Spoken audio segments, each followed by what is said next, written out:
Welcome to the Art of Conscious Living TV. We're here at the new Heirloom Expo 2015 in Santa Rosa, California. I'm sitting here with a woman who wrote an incredible book, Egalitarian, Toni Toney. And she's from Los Angeles. And this is the mother, and this is the beautiful daughter and beautiful mother. And thank you for being on the show today. So tell me about your background, Toni Toney. Well, about 33 years ago, I almost died. And they had no idea what was going on with me, and so they would have me in an isolation room, and I ended up checking myself out of the hospital and checking myself into Nature's Hospital, and they had literally at one point given me 36 hours to live. And so I went home, I started juicing, I started blending, I started eating all raw foods, and 90 days later I was in perfect health. So that took me all across the world, and so for the last 33 years I've just been studying nutrition like crazy, but not just nutrition for the body, but nutrition for the earth. And what was your condition at that time? It took you 90 days to cure what? Well, they didn't know what was going on, but they said that it was definitely a bacterial and a viral infection that had hit the heart. And now, as you can see, I'm alive. And so I tell people I juiced and I blended and I ate my way back to wellness along with doing yoga and meditation. So yeah, I was living a very fast lifestyle. I was eating at all the fast food restaurants. I was selling millions of dollars worth of real estate a year, not paying any attention to my body, which is like not paying any attention to what we put onto the earth. So for me, it's all about sustainable living for our bodies and for our planet. So that was indeed a blessing. That was a wake-up call. Exactly, it was. Yes. And so ever since then, you've been every day, you consciously juice, you eat organic. Yes. What's a typical day of what you're eating? Usually I get up in the morning because I follow nature's circadian rhythms, and which says that between 4 a.m. in the morning and 12 noon that we're in the elimination cycle.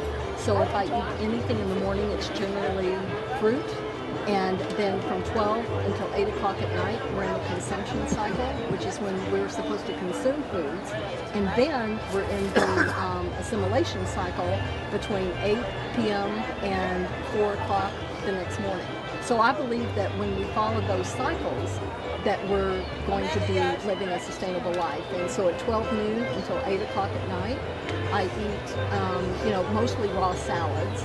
And but a lot of times, if I choose to have a little bit of pasta or potato or whatever, I will. And but it's just about thinking sustainable, thinking sustainable to me is thinking ecotarian. In other words, if I eat local and if I eat seasonal, I'm generally speaking going to be eating ecotarian. All right, so tell me about ecotarian in your book here. How long did it take you to put this beautiful book together? Wow.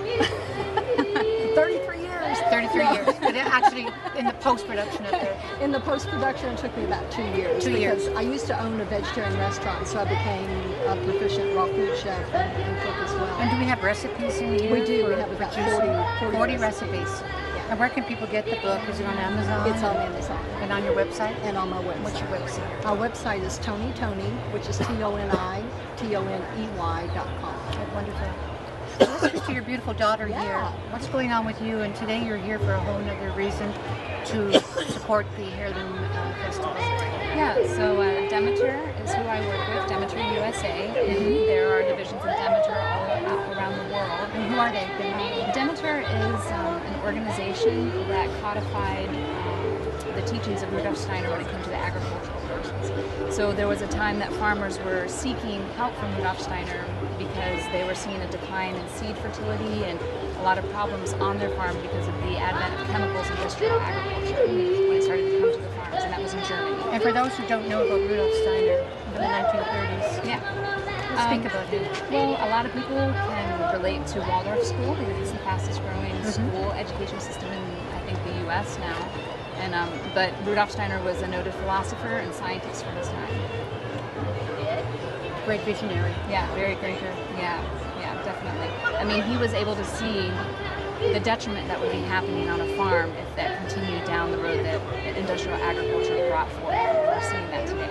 So what are you presenting here at the Hairloom during those 3 days? Well, so we've had our Demeter Biodynamic Lounge now for 4 years here, so it's a great place for people to come and sit and relax, but we have speakers that are actually talking about biodynamic compost, holistic farming systems, beekeeping, all the things that are required in a good farming system. Okay, well tell me about a daily in the life of you. Yeah. What it's like. What do you eat? And I know I talked to your son earlier, and he is 16 years old and so conscious and so aware of GMO, and he speaks very passionately about it. But then he was also speaking about his father. They're separated from the husband. So when he goes to visit his father, it's basically not the same dynamics going on there, where he's more conscious and the father is very relaxed with it. Yeah. So he's got this whole duality going here. Yeah, So- that's good. I mean, all of us do in one way or another. I think what helps him be so conscious is I never pressed anything on him. I just always allowed him to explore his world and find out what feeds him. And that's how I operate in my life, is I find what feeds me, because I know that my intuition is one of the strongest things that I can use when eating food. So I believe I'm a great example of an ecotarian. I'm almost 40 years old. I have 3 children, and I feel healthy, alive, and wonderful. I tried the raw food diet for a while, and I've been involved in that scene, and I've been involved with a lot of nutritionists and a lot of wonderful authors who bring forward diets and new ways of thinking about food, and then also with Demeter, who is the highest quality of food you could find on the planet, in my opinion, and is the gold standard in the industry, and has an absolutely no tolerance to GMOs. It's the last stand in the U.S. for no tolerance. I just really think that for him to see that I'm thriving, and people are always saying, I just had my birthday, and people say, you're getting younger looking, and what are you doing? And I have people calling me and saying, God, I've known you for 20 years now, and we're having our first baby, and what can I do to bring health to our family? And so it's just a matter of, my lifestyle has always been this way. I've always felt very connected to the food that I eat, and it's not about what I can't have, it's always about what feeds me.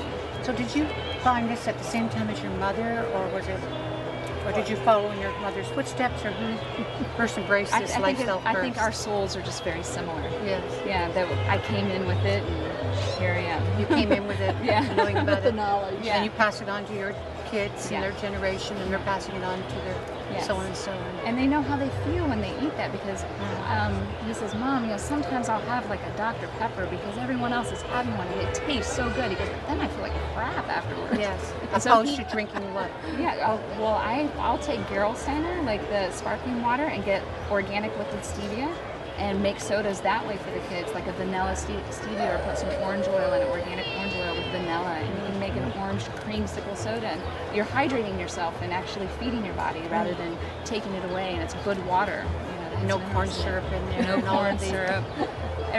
All natural 20 different names that we can't even pronounce. Exactly. And all the numbers and the codes. Yeah. Oh. Yeah. Oh. And he sits and reads every single label. He's seen me growing up reading labels everywhere I go, so he's interested in food that way. And then his father, works in a restaurant, so he's interested in, it's just, he has his own catering service too, so he's always been into food. He's been around food, because I'm a foodie. His father is a chef, and so he has a lot of fun with food. Thank you very much. Enjoy the rest of your day. Thank you. Thank you.